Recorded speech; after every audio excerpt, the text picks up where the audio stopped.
Chí Trung đăng ảnh bà xã Ngọc Huyền, nhưng phần bình luận với bạn bè lại gây hoang mang và rất khó hiểu. Thời gian gần đây thì nghệ sĩ Chí Trung thường xuyên có những bình luận gây rất khó hiểu đối với nhiều người hâm mộ, gây hoang mang về cuộc sống riêng tư của mình.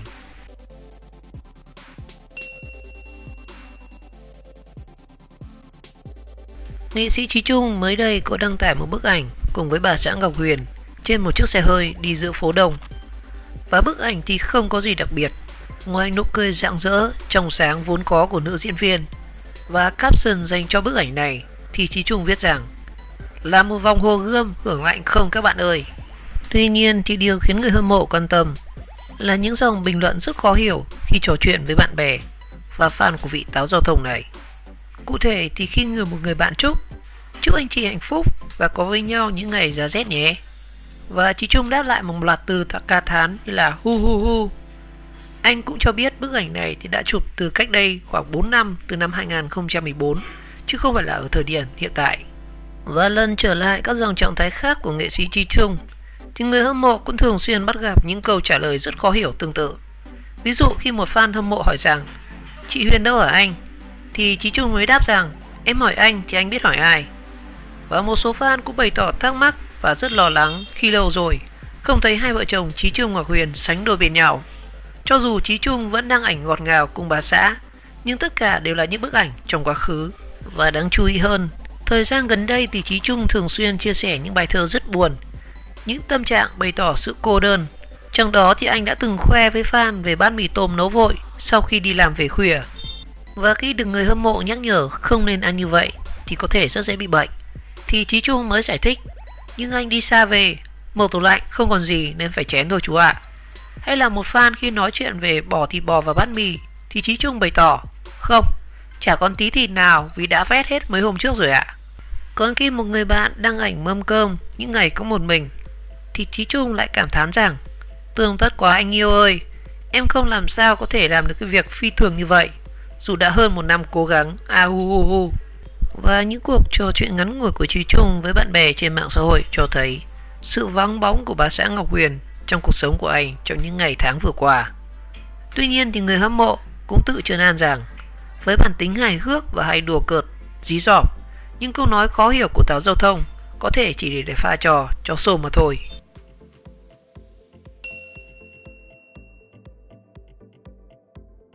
Nghệ sĩ ưu tú Chí Trung đã từng nói đàn ông rất hay ngoại tình, nhưng ngoại tình chỉ là để cho vui. Và thời điểm đó thì nghệ sĩ ưu tú Chí Trung đã nhận được vô số lời chỉ trích vì câu nói này.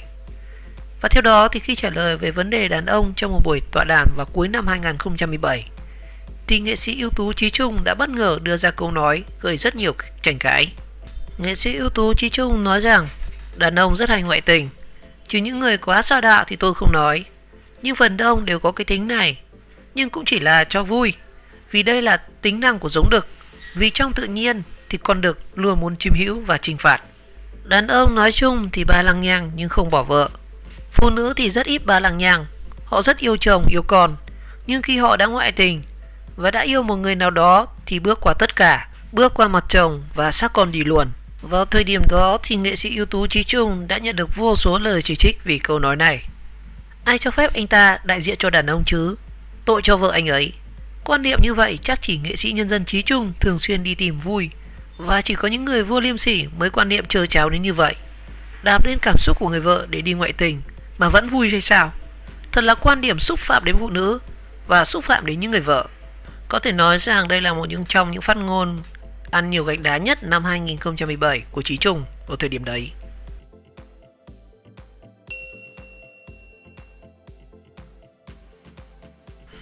Những chuyện buồn khó nói của gia đình Chí Trung. Chí Trung luôn dạy con sống tự chủ, nhưng anh không ngờ điều đó có thể gây ra tác dụng ngược, khiến con gái anh khó lấy lại cân bằng sau khi hôn nhân tan vỡ. Xuất hiện trong chương trình Chuyện đêm muộn với chủ đề Khi con cái yêu sớm, thì nghệ sĩ Chí Trung đã chia sẻ chân thành về trường hợp của gia đình mình khi con gái anh biết yêu từ ngay những năm trung học phổ thông. Nghệ sĩ Chí Trung chia sẻ rằng con gái và con rể tôi yêu nhau được 9 năm, và theo như lời mẹ cháu kể là từ năm lớp 10. Thực lòng thì những người làm cha làm mẹ có con gái thì vô cùng lo lắng.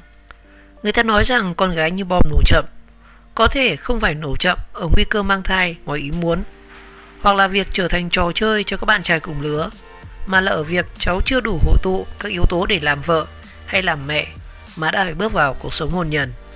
Nhưng rất may mắn là con gái tôi yêu cầu bạn cùng học trung học phổ thông, sau đó lại cùng học tại Học viện Ngoại giao và đã kết hôn.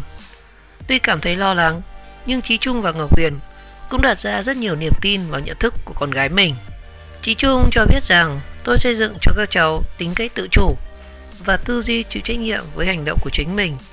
Vì vậy tôi biết các con có ý thức và nhận thức rất tốt. Nhưng khi thấy con mình yêu sớm thì tôi ngỡ ngàng.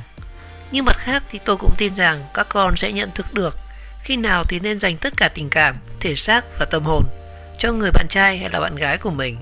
Và bên cạnh đó thì nghệ sĩ Chí Trung cũng cho rằng thay vì cấm đoán thì phụ huynh nên xây dựng cho các con một hệ thống phòng thủ bằng tư duy để con có thể sớm nhận thức những điều đúng, điều sai trong tình yêu và cả cuộc sống.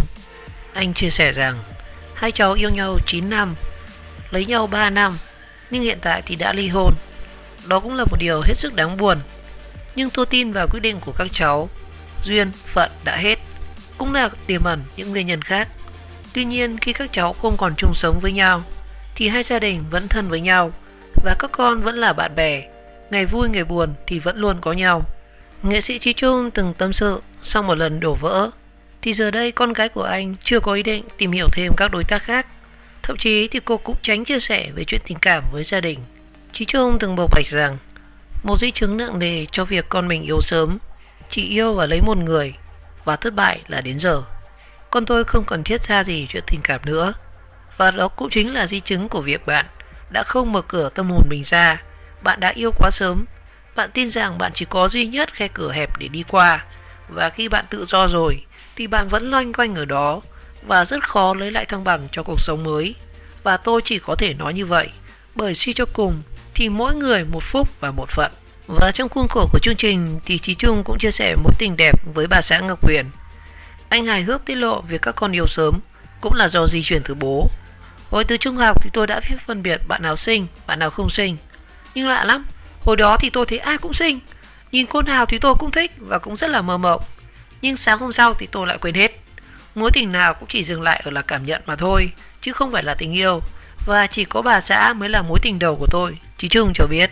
Chí Trung xúc động kể lại những kỷ niệm tình yêu giữa mình với bà xã. Năm 17 tuổi thì tôi đã yêu Ngọc Huyền.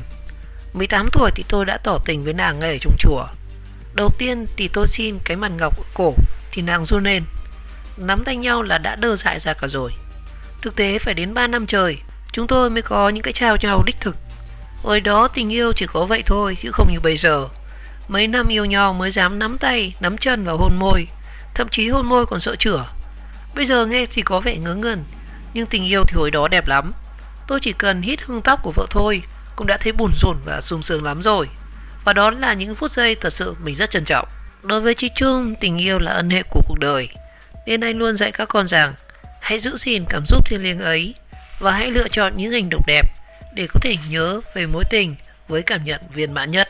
Anh chia sẻ rằng mỗi người đều có một ân hệ của cuộc đời, đó là tình yêu. Nó thiêng liêng và cũng rất là thật. Tôi luôn nói với các cháu hãy chọn những cái thiêng liêng để đi đến với nhau.